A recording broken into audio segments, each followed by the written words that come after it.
Hey guys, this is Marco and Laren from Super T Studios. We wanted to make a podcast update because we know it's been a while. There was Thanksgiving and then we got snowed into the office, but we haven't been dormant this whole time. We have the game the logic almost entirely written. You can almost play a game all the way through.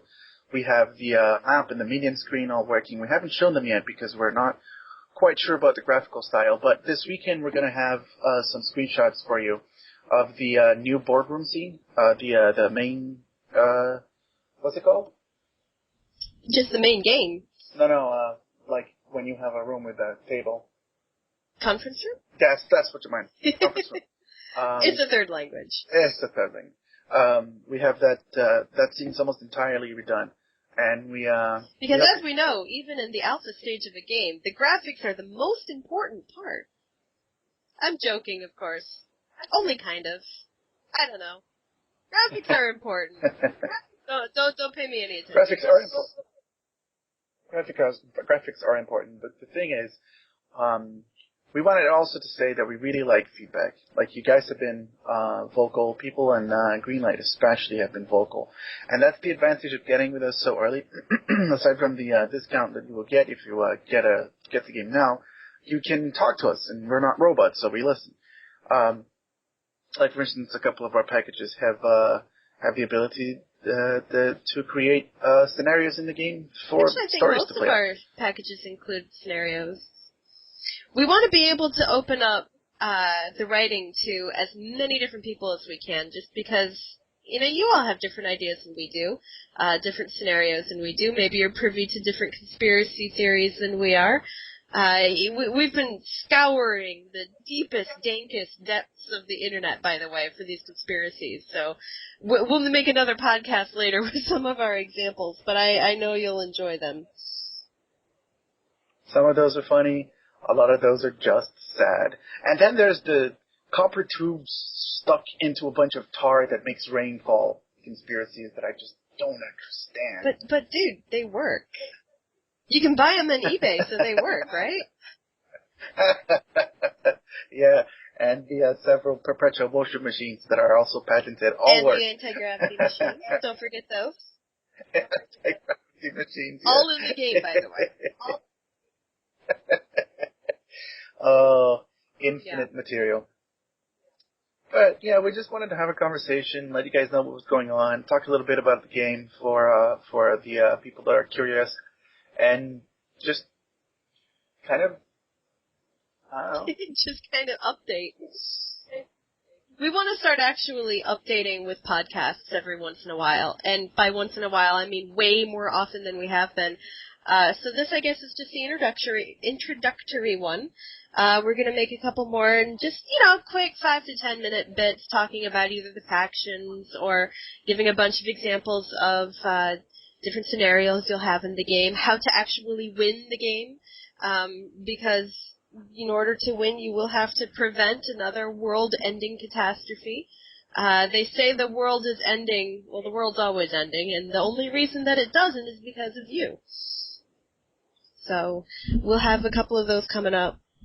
But right now we just wanted to let you know that we're still alive, we're still kicking. Thanksgiving was a nice long break, and we're buried under about 7 inches of snow right now, so the office is mildly inaccessible, but that's okay.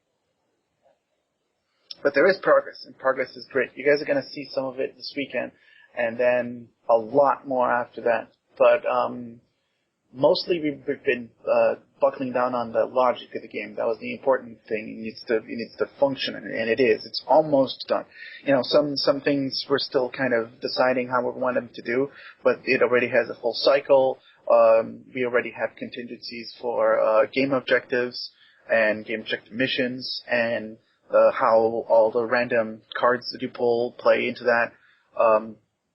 We just wanted to also make it so that everything was a little more streamlined, so you don't have to go through as many screens or as many buttons just to get the few decisions that you want out of it. You can still take your time, and you can still sit down and do exactly what you want, but we wanted it so that you could access more of the game at any one time. The first version had it so that, it was a very progressive step-by-step thing. It's like step 1, make decisions. Step 2, get map. Step 3. It was like very restrictive in what you could and couldn't do because we were thinking very linearly. But in the case that we have now, even though you're still going through all of those steps, you have access to more of them at once than you would otherwise. So if you want to skip one, you can. If you want to go back and look at the map again, that's fine. There's just areas of control that we're giving because, frankly, I personally would like to have more control over my game than not. If it feels like we're just following things, then it's just like going through a text file. But we wanted it to be strategic. That's the whole point. It's that you have all these resources you have to keep in mind, and then even then, as we play the alpha build that we have internally, already I can kind of get the feeling when I'm playing that I'm always aware of the resources. So we've put them on display always instead of just whichever phase they're active. So that when you get to a mission, even though you can't do it, you can see the cost of what the next step would be to prevent a world disaster, and then you can make plans and adjust your munitions accordingly so that you have that much to spend on the next turn. Of course, you don't know what the turn after that will bring, but that's why you have the option to change it around, and it's just a constant battle against the Earth because ultimately you're trying to control a bunch of sheeple that, as we all know, are awakening. I love globally. that sheeple are a resource. I mean, I've said this a bunch of times, and a bunch of my friends have come in and said, sheeple, and then they lose it at that point. But I love that we made sheeple a resource.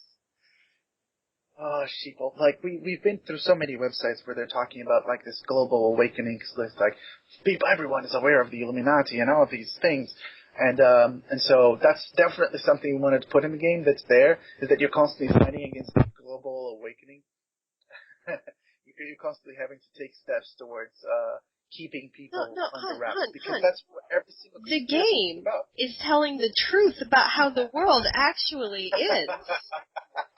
We did actually get a comment about that. I don't know if they were serious or not. And that guy, I want to buy you a beer or something because we laughed. But we did actually get a comment saying, like, finally someone's telling it like it is in a video game. I like that one. God, I hope.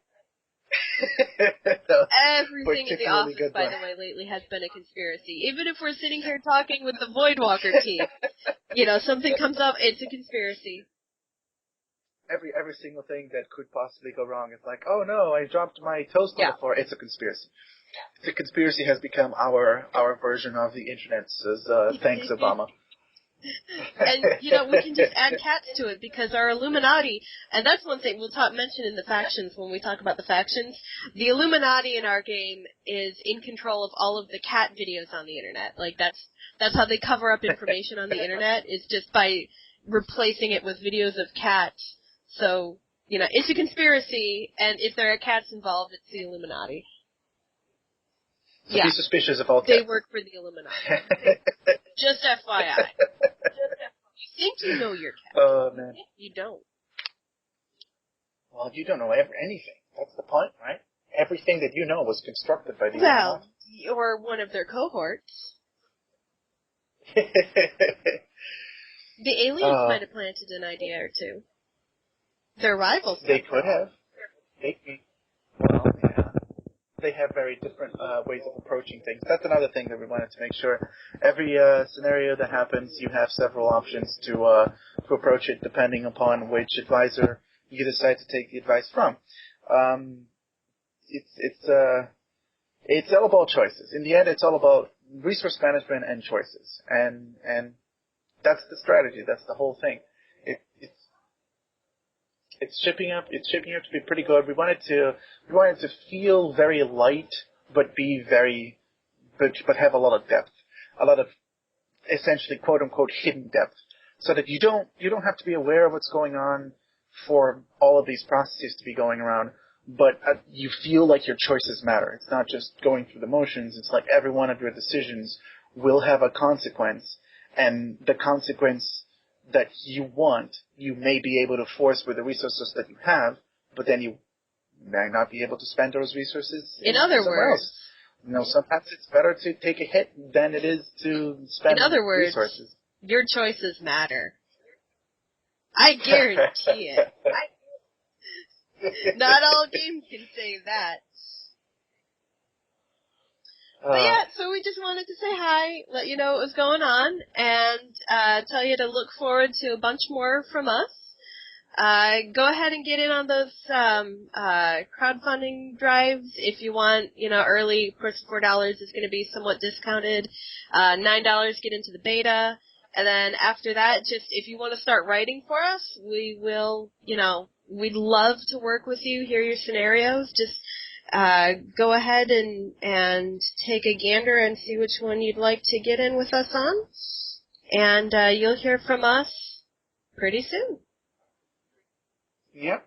As soon as the fundings are done, assuming we get funded, all of you guys that gave us $9 or more get the beta immediately, and also all of you that have given us enough to get the mission creating packages, Yep. You'll get those as well. And off we will go, and you will have your own little mark on our game. As many of you that can do that as possible would be the best, because I just like the idea of everyone being able to get their own scenarios and their own ideas into it, because that will just make it that much better. As many as possible. That's the thing. We're writing as many as we can, and we want to write hundreds ourselves, of course, but it adds a lot of flavor to have different sources and of course, doing their own thing. if you write part of the game, we're not going to sit here and take credit for it. You get credit in the end of the game that, you were a writer. So. That is correct. Everything you do will be credited. We don't, we will not hide. So. Fun times ahead. Alright guys. Share with your friends. Thanks for listening. Look forward to a lot more. This weekend we will give you some screenshots, at the very least, and a lot more podcasts to come to, talking about the game, talking about progress, answering some of your questions. That's another thing. If you have questions, just send them in, send us a message, doesn't matter. We listen to every one of them, and we will respond to as many as we can. And then that's it. It's your chance to make a significant change in the game, to make it more like the way you want it, and we are totally open to that. All right, well, you guys have a good night. All right. See you later.